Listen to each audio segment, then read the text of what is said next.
You've been hitting the gym absolutely hard, putting countless hours in, but something's just not clicking. You're still not seeing the results that you want.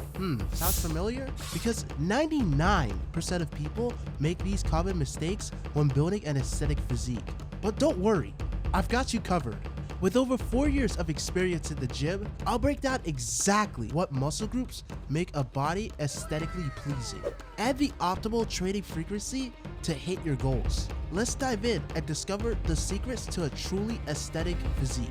So first off, what makes a physique aesthetic? Well, in order to help explain you guys what makes a physique aesthetic, I'm going to show you guys two different pictures. One on the right and one on the left. Which one do you think is more aesthetic? If you guys chose the physique on the right, then you guys would be absolutely correct. Even though the guy on the left has more muscle, the guy on the right has what's called a V taper. He clearly has broad shoulders with a nice small waist. Several studies show that men having a good V taper physique ends up making them more attractive. So because of this study, clearly having a good V taper is important. Which, don't worry, I'm going to show you guys how to build that out later in this video. Now, another thing that actually makes a physique more aesthetic is having nice, good symmetry. So, having nice, good abs, good chest, good arms, and they look totally symmetrical, it looks more aesthetic than being more asymmetrical. Now, let's be honest.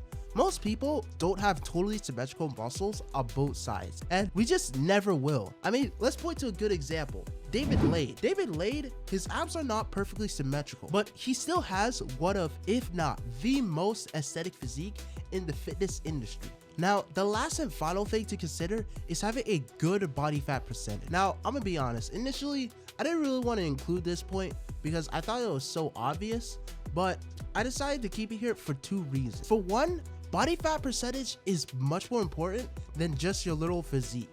It also helps accentuate your face too, which is a pretty big deal in terms of attracting girls. Many people don't see their body fat percentages accurate. What I mean is that people often fail to realize that they're not as lean as they think they truly are. For example, individuals online who usually claim that they're 8% body fat are usually around maybe 10 to 12% body fat. Now that we have highlighted all the main points that make a physique look aesthetic, I'm going to start talking about the different muscle groups to train to look more aesthetic. Now, number one, the biggest one here is going to be the shoulders, specifically the mid-delt, as having a well-developed mid-delt can contribute to you having nice broad shoulders, making your V-taper look more prominent.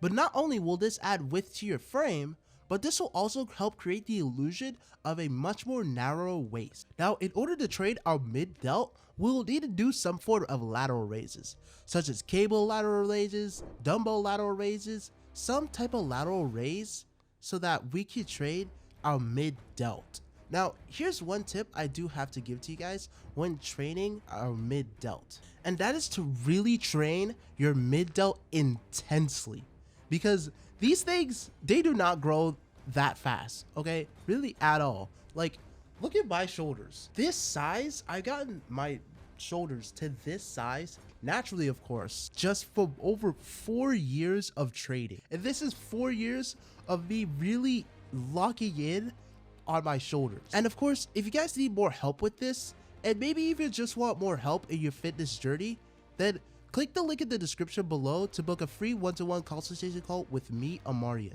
Anyway, back to my next point. The second muscle group that you need to focus on in order to look more aesthetic is the chest. Now, here's where a lot of people get training the chest wrong.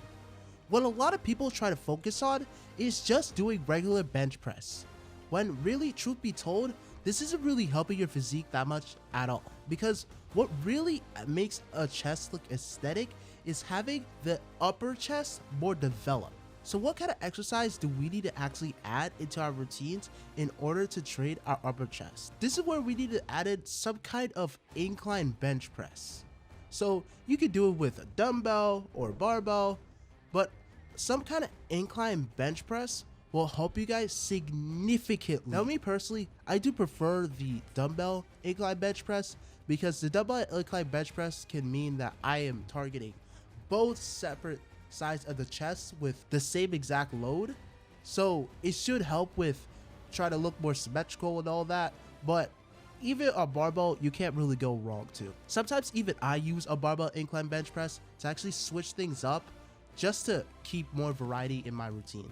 And again, having that good upper chest is really what adds to your chest, as you get a much more fuller look that even with a shirt on, people can notice. Now, finally, onto our third point, this is gonna be abs.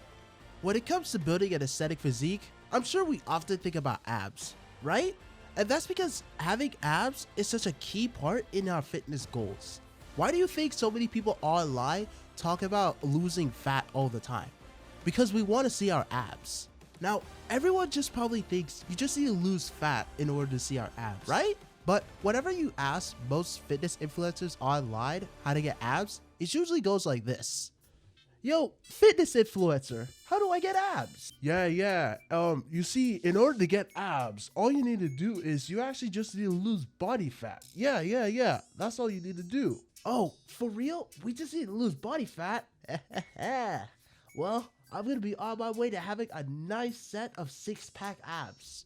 Now, I'm sorry to break it to you, but losing fat is not the only way to actually reveal your 6-pack abs. Just don't believe these guys online who tell you to just lose fat in order to reveal your abs, as this is just not true, as there's a lot of skinny people out there who don't even have abs. Now, abs are a muscle, and just like any other muscle, you need to train them in order for them to become noticeable and toned. Now, I'm not saying to spam a whole bunch of crunches now, as if you have a good exercise routine that actually incorporates free weight movement, you should be good to go. But one thing I would say that you should add that is at least some type of like isolation exercise is some form of oblique exercise. Adding some type of oblique rotational exercise such as barbell twists or wood choppers is gonna be pretty good for your obliques so that you can make sure that they're optimally developed. Now, for number 4, we have arms.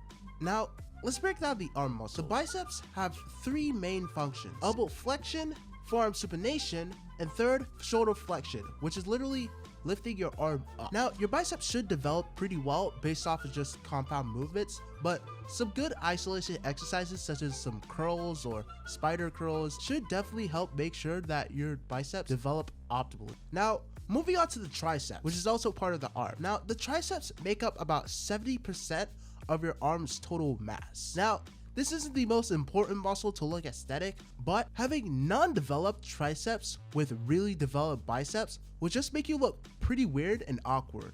So we need to make sure that we're also hitting the triceps too.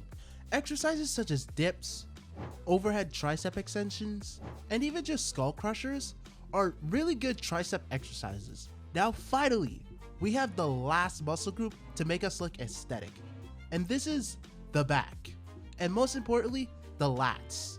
Now, the lats add so much to your physique, so this is a really important muscle group, as the lats are also the muscle along with your shoulders that help create that V-taper illusion.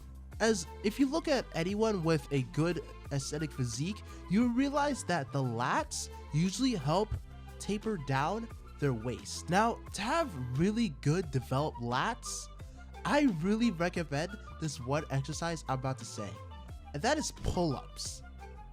Pull-ups is probably one of the best exercises for your lats out there, and while they are incredibly hard to do, they're really rewarding at the same time too. If you're able to start doing about 8 to 10 pull-ups with just your body weight, then you should start adding on weight so you can then progressively overload it like any other exercise out there in your routine. Now, if you guys aren't that strong at pull-ups yet, now you guys can go ahead and watch this video right here on how to get stronger at pull-ups. This is Amarian here, signing out. Have a good one. Peace.